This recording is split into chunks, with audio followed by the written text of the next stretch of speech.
Now in today's video, I'm going to be showing you exactly step by step why keeping women at a distance that you're dating actually allows you to be treated better by them. And not only that, they're going to respect you more and admire your masculine presence more in all ways, shapes, and forms. And on top of that, I'm even going to show you step by step how to implement this if this is something that you're not used to. Now, because we just crossed over 250 members inside of Headman Nation, I figured I'd show you this.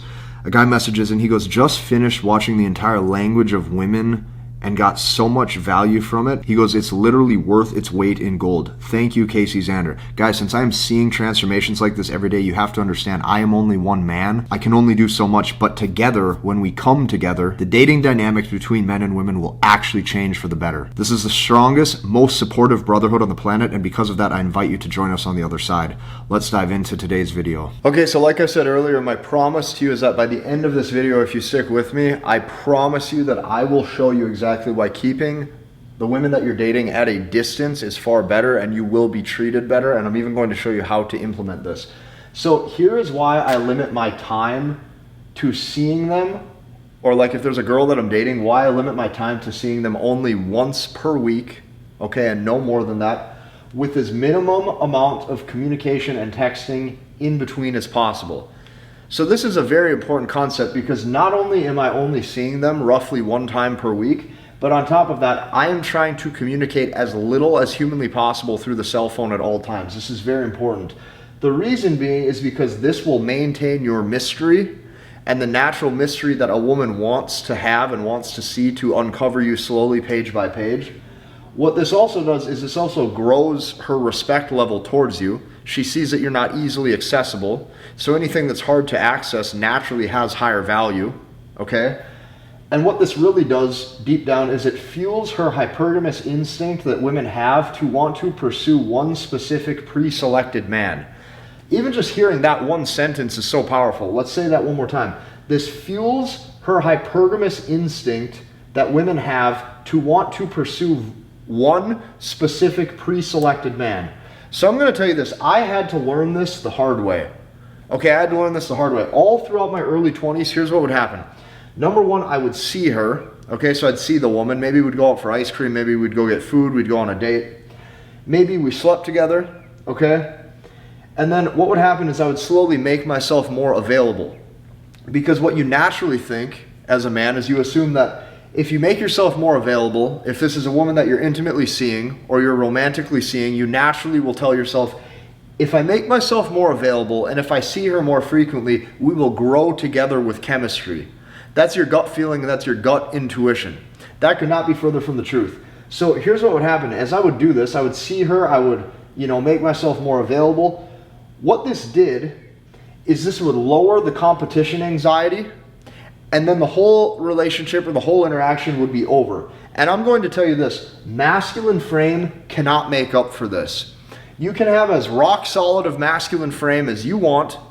You can be as strong and stable and stoic as you want. The second that you want to see her more frequently, you have revealed your interest level, you have given too much certainty, and she will now pull back. This is why I'm telling you, I cannot do this alone. I've been at this for years on this channel, okay, making these videos. I cannot do this alone. We have to come together to actually spread this type of message. This is so important. So, on top of that, okay, here's what you have to know. Women hide the fact that they love to compete for a man's time and a man's attention. They hide this fact, okay? Let's say this one more time. Women hide the fact that they love to compete for a man's time and a man's attention. And I'm going to tell you something. If they didn't love this, okay, if they didn't love it, they wouldn't do it. But guess what? They do it. They do love to compete, and that's why they constantly keep doing it. They constantly want to find that one pre-selected man that they want so bad. If they didn't love it, they wouldn't do it.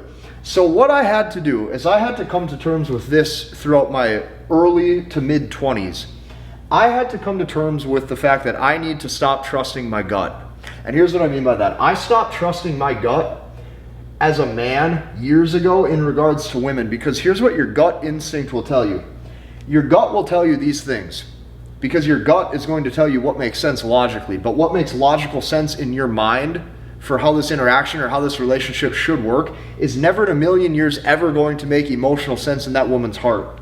So your gut will tell you, hey, if I don't see her, she won't like me. That's the first.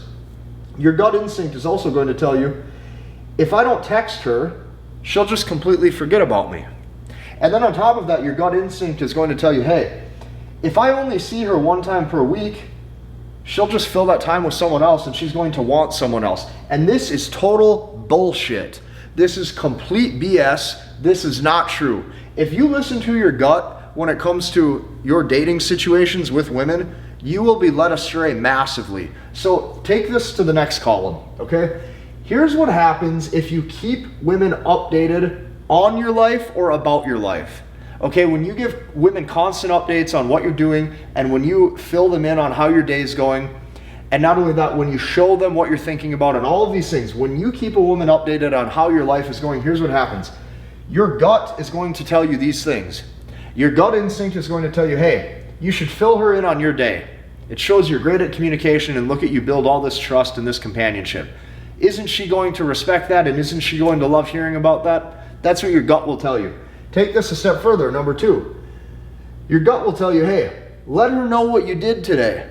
Let her know. She needs to know these things. She needs to know what you're up to. She needs to know what you made for lunch. She needs to know where you're going. She'll appreciate that because now she's filled in. Take this a step further, number 3. Your gut is going to tell you, hey, let her know how you think and how you feel. And as she sees this pattern unfold, what's going to happen? Your brain, your mind, your gut intuition is going to tell you all of this. It's going to say, tell her how you're doing, tell her how your day is, tell her what you're thinking. And naturally, your brain is going to tell you, hey, if you do this, she will reward you for good communication. She will reward you for good trust building. She will reward you for good chemistry. This could not be further from the truth. Once again, this is complete bullshit. Here's what happens if you keep women updated on your life or about your life. You are frequently disrespected, and they're going to do things like pull back to test your interest level. They will also mistake your kindness for weakness. They will also start to seem uninterested on purpose. They're going to start to punish that nice guy behavior. And as they punish that nice guy behavior, what you're going to notice is she has low desire and then she hates you. And then she exits and she leaves you. And she leaves you for somebody else. And this is what you're going to have to come to terms with. What you have to understand, okay, the reason why I'm making this movement, the reason why I made this community, the reason why I did this for men is to come together because all of us, and myself included, have been led astray by all of these lies and all of these false dating dynamics that we were fed our whole life. Ever since we were kids, this is what we were told. We were told, be a good guy, be her shoulder to cry on, do this, do that, you will be rewarded, you'll meet the right one, and then she'll like you. And this couldn't be further from the truth. Because of that, instead of men constantly being in isolation, trying to go through all of these thoughts and feelings and emotions on their own, this cannot happen, and this is why we have to come together. I cannot do this alone. You have to understand this. So keeping her at a distance shows that you have higher leverage priorities throughout the day. When you keep her at a distance and you're not trying to see her, you're letting 2, 3, 4, 5, 6, 7, 8, 9, 10, 11, 12 days go by sometimes without text messaging her. She says, maybe he's seeing other women. Maybe he's out on a date. Maybe he found someone better. Maybe he's in his business making more money. Maybe he's lifting weights. Maybe he's learning a new skill. Maybe he's playing guitar. Maybe he's on a jet ski. Maybe he flew to the Bahamas. Let her brain try to unfold that for herself. That mystery raises feelings of attraction and love towards you. So, keeping her at a distance shows that you have higher leverage priorities. Keep that in mind. This right here, when you're able to do this, truly separates the boys from the men, and I'm going to explain why. You're not a fully developed masculine man until you have no attachment to needing any sort of female intimacy or companionship. That attachment to female intimacy keeps you stuck, never actually fully developing into your masculinity and who you are. So when you keep her at a distance, she sits there and goes, is he making money? Is he making more money? Is he doing things that doesn't include just sitting on this couch watching TV with me? Right? Is there a new her that he's seeing? Is there a new woman? Is there a new, woman I have to worry about because now maybe he's on a date with somebody else? Is he with friends? And now guess what? Now she loves you. Now she respects you and now she admires you. What makes this really hard in today's day and age is the cell phone, because what happens is people naturally will communicate through like either social media or text messaging and calling. So you want to keep the cell phone at a distance, okay? You want to make sure you're not calling, you're not reaching out, you're not doing these things. You're letting time build those feelings of attraction, because it takes time for a woman to actually develop those feelings to fall in love. So here's what I had to come to terms with for myself. This is truly the change that we need as men, to actually come together, and here's why. Men must come together because I can't do this alone, and I need your help, because here is the way the world is going. Most men right now compete. We're all competing. The frame and the dynamic that guys are taking towards is basically like you versus me. Nothing is collaborative, nothing is coming from the standpoint of unity. It's you versus me. It's me against the world. This is the typical mindset that most men run into. So what most men are telling themselves is, hey, it's I need to win. And then here's what happens. You're doing all of this alone and in isolation. And that is not the right way to go about things, because here's what happens. When you reverse this dynamic and you start operating in unity, men now come together for the movement to actually revitalize masculinity, which has been what this entire channel has been about since day one. And I have now finally actually made a claim and actually like declared this, that this is my actual mission and what I'm trying to do. And because of that, I'm publicly saying this, and this is why I'm telling you, I literally need your help. I cannot keep doing this alone. We as men have to come together, and that is why I created this.